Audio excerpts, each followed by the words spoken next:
डुमरी उपचुनाव को लेकर के तमाम जो राजनीतिक दल हैं वो तैयारियों में जुट गए हैं।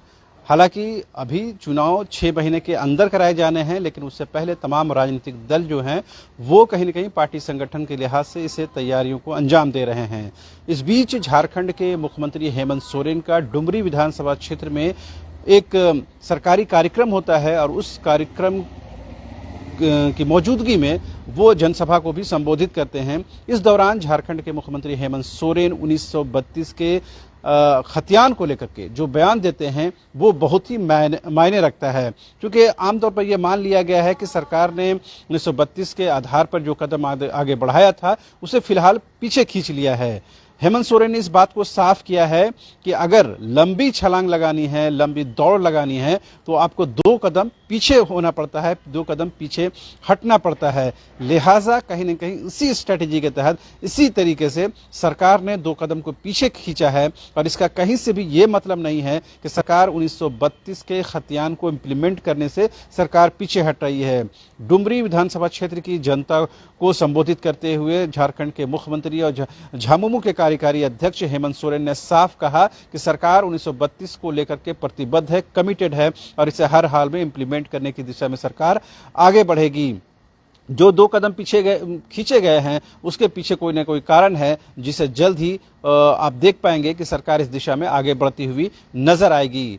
और इस घोषणा को इस लिहाज से बेहद महत्वपूर्ण माना जा रहा है क्योंकि डुमरी में 6 महीने के अंदर ही बाई इलेक्शन होना है और उससे पहले बहुत पहले ही नोटिफिकेशन होना है। लिहाजा अब कहीं न कहीं तमाम राजनीतिक दलों को और खास करके यूपीए फोल्डर के लोगों को ये अब लगने लगा है कि रामगढ़ में जिस तरह से यूपीए को हार हुई है उस हार को अब रिपीट नहीं होने देना है।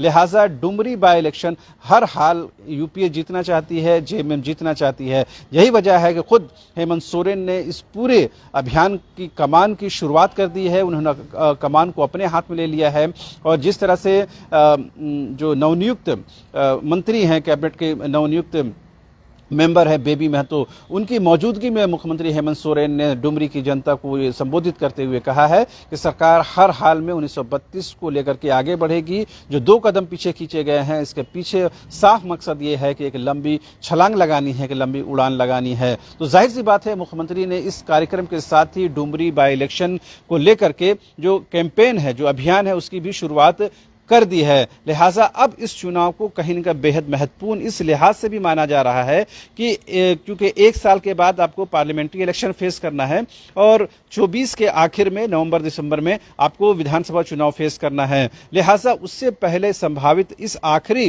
बाई इलेक्शन को बेहद महत्वपूर्ण माना जाएगा इस लिहाज से कि डुमरी विधानसभा क्षेत्र की जनता अगर सरकार के कामकाज पर मुहर लगाती है और जेएमएम के जो विधायक के तौर पर आती हैं बेबी महतो, अगर उस पर कहीं न कहीं अपना आशीर्वाद देती है तो ये कहीं न कहीं माना जाएगा कि सरकार के कामकाज से लोग खुश हैं। ये दीगर बात है कि ये सिर्फ एक विधानसभा क्षेत्र की जांच होगी, लेकिन कहीं न कहीं इसके असरात जो है तमाम 81 विधानसभा क्षेत्रों में हम महसूस कर पाएंगे। लिहाजा यही वजह है कि यूपीए हो या एनडीए हो, कहीं न कहीं इस बाई इलेक्शन को बेहद महत्वपूर्ण मान रहे हैं। और आपको जानकारी ये है कि कल यानी शनिवार के दिन जो प्रतिपक्ष के नेता हैं बाबूलाल मरांडी, उनके प्रदेश बीजेपी अध्यक्ष के तौर पर ताजपोशी होने जा रही है और इस ताजपोशी को भव्य बनाने की कोशिश की जा रही है, बड़ा बनाने की कोशिश की जा रही है इस लिहाज से, ताकि कहीं न कहीं एक ट्राइबल फेस को झारखंड में दिखाया जाए और ये बताया जाए कि बीजेपी के पास भी एक बड़ा जो है आदिवासी चेहरा है और उस चेहरे के बदौलत ही आगे का जो 2 इलेक्शन फेस करना है और उससे पहले का डुमरी जो बाई इलेक्शन है उसे फेस करना है, वो कहीं न कहीं बीजेपी अपनी तैयारी के तौर पर बाबूलाल की ताजपोशी के साथ दिखाना चाहती है। जाहिर सी बात है बाबूलाल मरांडी के लिए भी ये बाई इलेक्शन लिटमस टेस्ट के तौर पर होगा। वो उनके अध्यक्षीय शासन में ये पहला बाई इलेक्शन होने जा रहा है। लिहाजा बाबूलाल मरांडी के लिए भी बेहद महत्वपूर्ण है, क्योंकि आपने देखा होगा कि दीपक प्रकाश के अध्यक्षता में जो भी इलेक्शन हुए, आप रामगढ़ बाई इलेक्शन को उससे अलग कर दें तो तमाम बाई इलेक्शन में एनडीए को, बीजेपी को हार हुई है। लिहाजा अब कहीं न कहीं बाबूलाल उस मिथ को तोड़ना चाहेंगे और उनके लिए ये बेहद बड़ा मौका होगा कि इस डुमरी बाय इलेक्शन को जीत करके वो केंद्रीय नेतृत्व को यह एहसास दिलाने में सफल होते हुए नजर आना चाहते हैं कि आगे का जो पार्लियामेंट्री इलेक्शन हो 14 सीटों पर या 81 सीटों पर विधानसभा चुनाव हो, उसमें कहीं न कहीं बीजेपी है अच्छा परफॉर्म करेगी। लिहाजा उसकी शुरुआत जो है, उसका जो आगाज है वो डुमरी बाय इलेक्शन से होगा। इस बात को कहीं न कहीं यूपीए फोल्डर जानता है, समझता है।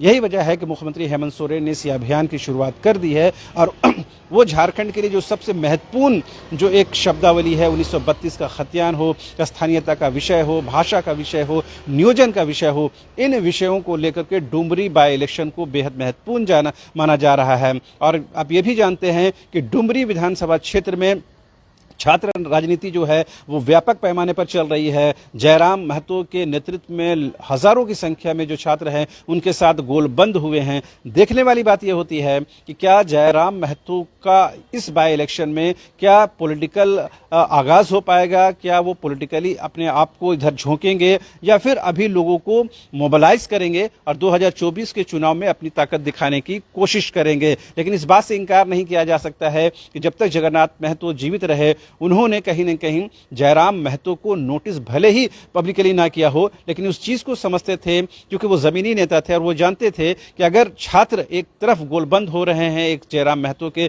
नेतृत्व में तो कहीं न कहीं ये चुनाव में इंपैक्ट डालेगा। ये दीगर बात है कि जगन्नाथ महतो की जमीन इतनी मजबूत है, इतना उन्होंने काम काज किया है और लोगों के बीच में उनकी जिस तरह से रेपो रही है, लिहाजा कहीं न कहीं उनके परिवार को, उनकी धर्मपत्नी को उसका फायदा होगा। लेकिन छात्रों का जो वहां पर धमक है, उनकी जो मौजूदगी है वो भी कहीं न कहीं यूपीए को डराता है। लिहाजा मुख्यमंत्री का जो चुनावी आगाज है वो ये बताने की कोशिश है कि हम जो झारखंड के मूल विषय हैं 1932 के खतियान को इम्प्लीमेंटेशन की दिशा में सरकार हाल में आगे बढ़ेगी, उससे सरकार पीछे नहीं हटी है और सरकार ने इस बात के कमिटमेंट को पहले भी दोहराया है, कल भी मुख्यमंत्री हेमंत सोरेन ने इस बात को दोहराया है। तो जाहिर सी बात है डुमरी बाय इलेक्शन का जो कैंपेन है उसकी शुरुआत हो गई है। ये अलग बात है कि विधिवत तौर पर अभी और भी लोग इसमें शामिल होंगे, बीजेपी की तरफ से, आसू की तरफ से, कांग्रेस की तरफ से लोग शामिल होंगे, तो कहीं ना कहीं और ये जो माहौल है वो और व्यापक होगा। लेकिन मुख्यमंत्री हेमंत सोरेन ने इनिशिएटिव कर दिया है। तब देखने वाली बात ये होती है